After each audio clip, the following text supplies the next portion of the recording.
Today I'm out here on this beautiful 2025 Suzuki DR-Z4SM. Now guys, I've never ridden this bike before, but after today's first ride, I should have a much better idea of what this thing is all about.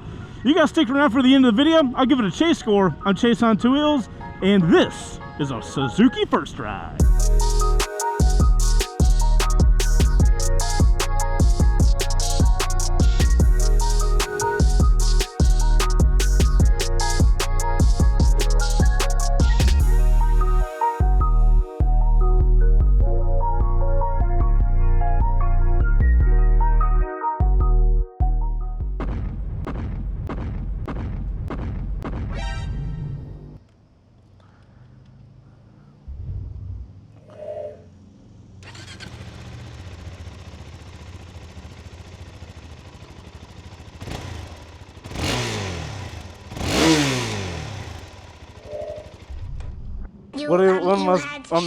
Here's the thing. Does that sound great? No. But what does sound great, let's all say it together, is a cardo in your helmet because it sounds awesome and sounds amazing. Discount code right there. Organ and exhaust. You got two options. Alrighty guys, that's what it looks like and that's what it sounds like. Now, let's get on this sick supermoto that I'm actually really excited to ride. Now, before we do that, let's talk about the sponsor of this video, which is our buddies over at Quadlock. If you guys are looking for a phone mount for your motorcycle, Quadlock is the only way to go. So the setup we have on the DR-Z today, you guys can see we got a handlebar setup. So we've got our little bar clamp here. That's going to go into our pivoting arm. I love these things because you can literally move them around wherever you want. We actually have this one tightened down really hard so it doesn't move anywhere. You guys have been saying you don't like the phones being in front of the dash. So we're trying to listen to you there. So we got a pivoting arm going into the regular head. Normally we have a vibration isolator on there, but we left our vibration isolator at home, but it'll be okay. So that's going to go into your Quadlock mount. I got a new phone case, check it out, with the red. Pretty excited about it. All you do to get this thing on the Quadlock is you rotate it sideways. You'll hear it like kind of click in.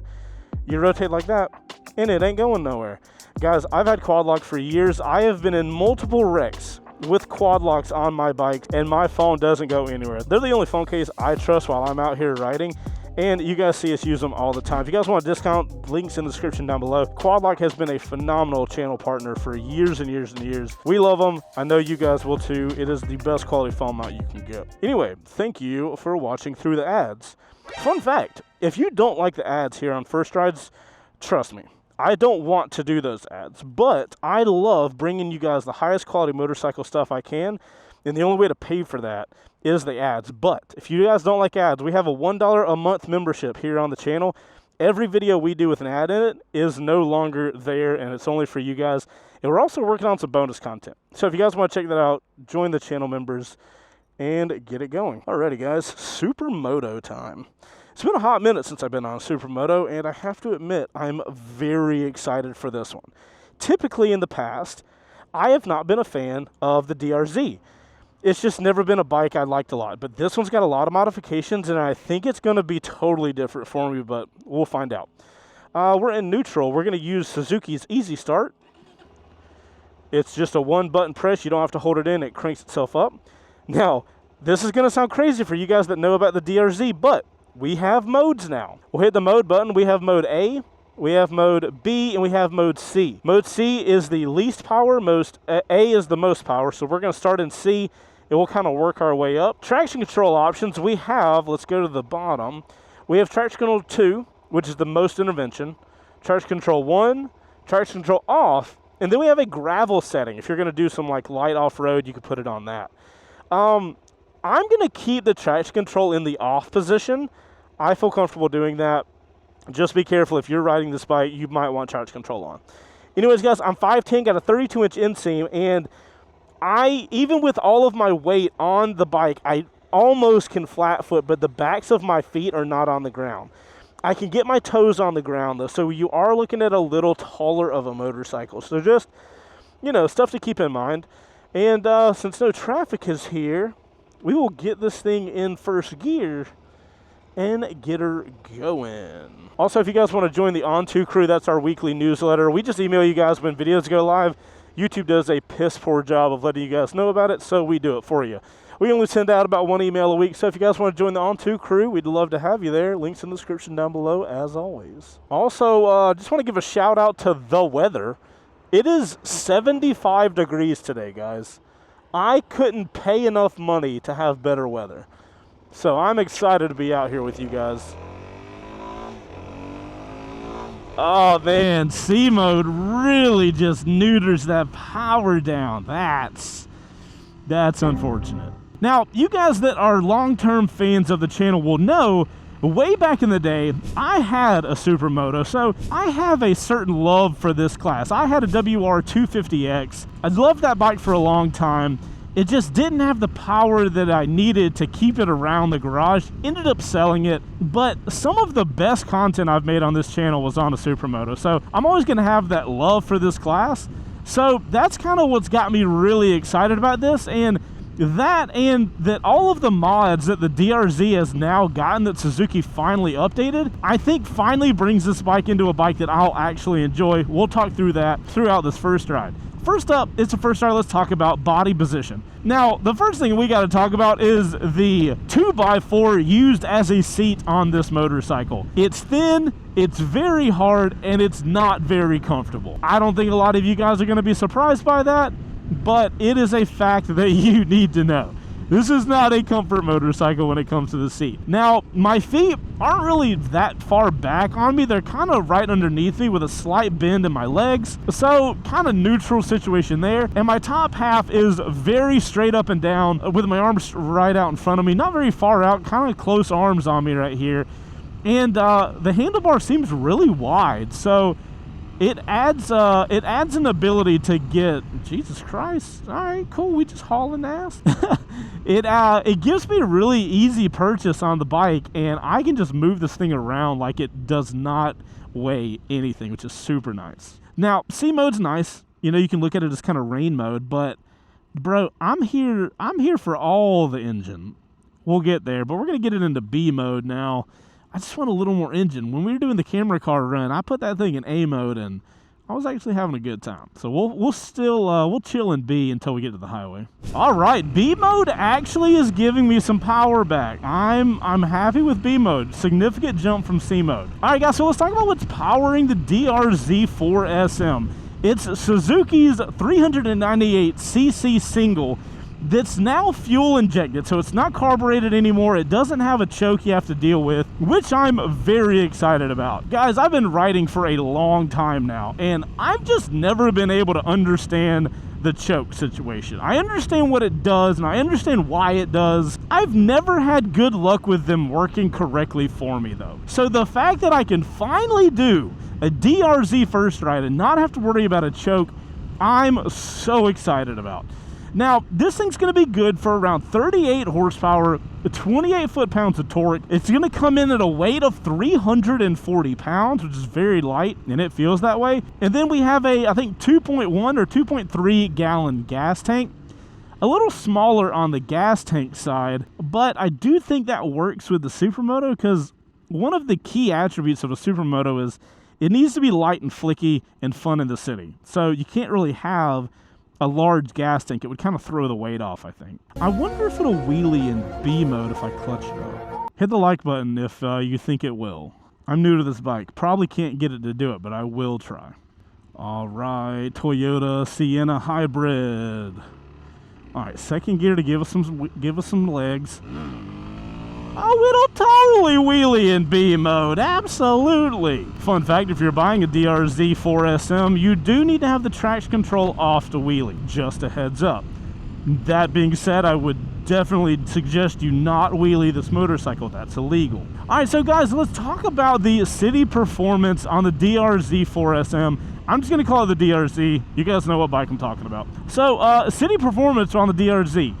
First off, we have a very soft suspension that is going to soak up bumps so nicely. That's one of the cool things about having a bike that's kind of got off-road roots. You know, the suspension's got to handle off-road stuff, so it is a little bit softer, but it makes the ride so comfortable in the city. I love that. It's also, since we're sitting here, adjustable. How freaking cool is that? Adjustable suspension front and rear on a DR-Z. That's pretty sick. Other highlights for this bike in the city setting is going to be that seating position. I told you guys, you are sitting a little bit taller on this bike. I just remember this lane ends I need to get right there. I'm doing it. Ah! Or is it not end anymore?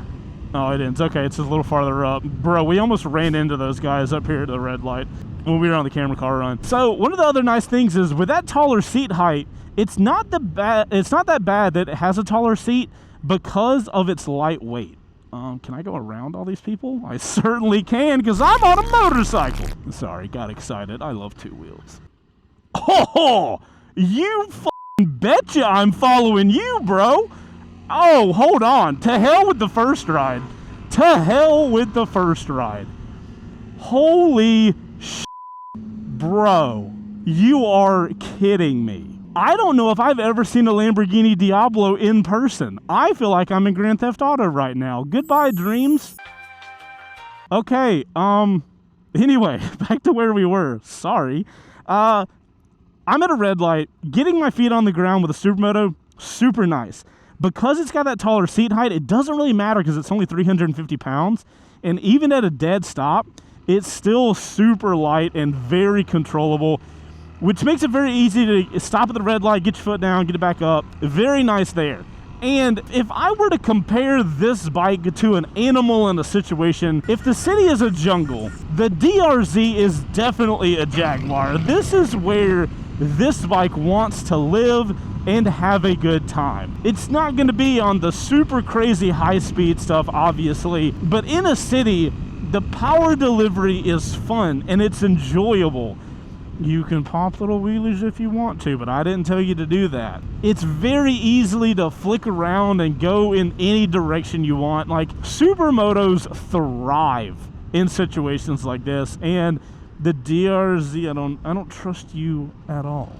The DR-Z is no different than any other supermoto. It fits this environment so incredibly well. A lot of that also is the power of that single. All the single's power is not in a high rev situation, which is going to be interesting when we get to the highway. So yeah, I don't know how this thing's going to do on the highway. I'm kind of worried. Fun story, when I had my WR250, I would get on the highway some to like get to fun areas to ride, and that little thing was capped out in 6th gear on the highway, and if I slightly moved at all, my handlebars would start wobbling. So the highway is a place that I really kind of have a lot of anxiety with a supermoto. So we are going to try to overcome that today. And I'm going to do it with you guys. We're going to put it in, got to be off throttle. We want A mode. Go! I can instantly feel A mode. Suzuki did a good job with their power modes. Are we about to get this? Are we legit about to get the green arrow? My brain's not ready to comprehend what's about to happen. Okay, we're doing it. All right, Ford Escape, here's what we're gonna do. I'm gonna let you go, but you gotta promise me. Let me shut all these vents so you guys can actually hear me on the highway. All right, that's 3rd gear. How much hit do I have in 3rd? Oh yeah, it's 3rd gear situation. Okay, cool. All right, RAV4, get off my ass. I'm going to get out of your way in just a minute. All right, guys, we got to see how fast this thing goes from 40 miles an hour to 80 miles an hour. On your marks, get set, and go. Try not to red line. Going again. That's 5th, and that's 80. We hit 80 in you know, it wasn't the fastest 40 to 80 we've ever done. It definitely wasn't the slowest though. Yeah, that single just really, the power kind of dies off the higher you're revving it. But it's too early to shift. I don't know. What was the time, by the way? What was our official time? Boom, there you go. That's our time, ladies and gentlemen. By the way, if you guys want a full list of leaderboards of all of 48 times, we're putting those on Chaseontwowheels.com. We've been having a lot of you guys asking for the leaderboards for all this kind of stuff, so we're redoing the website a little bit to help you guys out, to have a place for them. So we're here on the highway, and you guys will notice I'm in 5th gear. A lot of you guys might be asking, Chase, why don't you shift to 6th? This motorcycle only has a 5-speed. I'm in the top gear for this bike. Now, I will note, here on the highway, I'm still comfortable with that softer suspension, but with that lighter weight and that taller motorcycle, I am feeling a little blown all over the place. You know, a slight gust comes over and I'm blowing to the other side of the lane. So that is something you're gonna have to deal with here on the highway. It doesn't feel dangerous or anything like that, and I've got a pretty stable handlebar, so I'm not too worried about speed wobbling. but you're just not going to have that hardcore nice tracking that you have on a lot of other bikes. As far as vibration goes, I've got a lot of little micro vibrations in my handlebars, and I can feel the vibrations in the pegs, but the pegs have those little rubber inserts, and those are doing a good job of nullifying a decent amount of those. Now, as you guys can see, we are going 80 in fifth, and we got some power left in the tank to get us up going a little faster if we needed to pass traffic or something like that. Honestly, a decent amount of power here high up in the speed and the revs for this little single. I'm kind of impressed by that. For some reason, I thought this bike would have had a slightly harder time getting to 90 plus, but it'll get up to 90 with literally no issue at all. So overall, pretty nice there. Now, despite all of the new electronics, we do not have a cruise control, and you guys are not going to expect this, but I'm okay with that. This is not a motorcycle I would want to spend a lot of time on the highway with, so cruise control, not really necessary. The motorcycle already had a pretty big price jump for 2025, and adding cruise control, it's not something that I think would be worth it, especially if it increased the price even more. So, you know, overall, I don't really think that was that bad. I kind of had lower expectations for the DR-Z400 for the highway. I would have no problem getting on this thing and riding to the mountains for like 45 minutes to an hour. I would honestly be very okay with that. I you know, get to the mountains, have a good time, get leaned off the bike. This thing would be phenomenal in the mountains. My goodness. This is kind of where I wish I had a little bit stiffer of a suspension. Potentially would be able to adjust that because we do have an adjustable front and rear suspension. If I was going to own this motorcycle, I would inevitably take it to more fun curvy roads. And if I was going to do that, I would definitely want to firm that suspension up. It's a little, it doesn't get as planted as quickly as I kind of want to, and it leaves me to not feel as confidence inspired as I think I could. I see the potential there. I was about to do another wheelie and I think that's a cop. Oh my goodness. I'm good. God damn, Volvo. What's my ass smell like? Because you were close. Jesus Christ, man. I think that Volvo was so close to me that they didn't expect themselves to be that close to me because they backed way off. Alrighty, guys. So, kind of wrapping up the engine section, I'm really impressed with this engine in A mode. A mode's your full power mode, and another thing I'm really impressed with Suzuki is the difference in the modes. So if you were a first-time rider and you're not used to power, you could definitely put this bike into C mode and learn into the motorcycle before you get into A mode. A mode has a pretty good little punch down low. The only problem with that punch is that it does die off some relatively quickly. So as long as you keep it low in the revs, you've got a lot of punchy power out of that single that I'm very happy with. Comes on very quickly too. I just don't like how much it dies off, but it's kind of, you know, it is what it is. You know what I mean? You can't eat a whole apple because the seeds will kill you. You got to have something that'll mess it up. But overall, very nice. As far as the transmission, when I'm shifting up through the gears, has a very acute little hit that it does, and it's nice. I like that. It gives me enough of a hit to know I shifted gears, but it's not hard to do at all. Jesus, at the low RPMs, this bike will just punch you in the throat. That's awesome. But yeah, I like the feeling of the transmission. Is that a Grom? What the? That was not a Grom. That was a Z500 or something. So honestly, I'm kind of at a spot right now where I'm realizing that I know a lot of people are complaining that this bike increased in price by like $1,300 or $1,400 from the previous model. But I gotta be honest with you guys. In the past, I've been a little critical to the DR-Z. It just I never understood the bike. I never enjoyed it. But that does not mean that you guys don't enjoy this motorcycle. The DR-Z has a cult following. So I don't know how y'all are going to respond to this, but I think this might be the first DR-Z I actually enjoy. Did Suzuki finally put all the stuff on it? Are you going to go? Oh, you made me question it. You made me question it. We'll talk about the brakes in a second, guys. Sorry, got ahead of myself.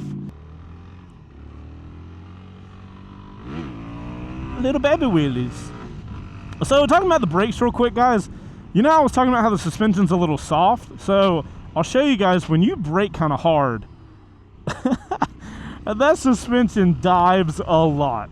So Braking is probably one of the weaker areas on the bike. The braking is just kind of soft. You mix that with the suspension being so soft, and you get a lot of dynamics going on when you lay in on the brakes. So just be careful there. I'd say the brakes feel kind of one of the weaker areas of the motorcycle. All right, let's talk about the cluster up here. We got a lot of cool stuff going on. One of the big changes with this model is all of the electronics that Suzuki finally put into the motorcycle. That is not just included with the ride-by-wire and the fuel injection.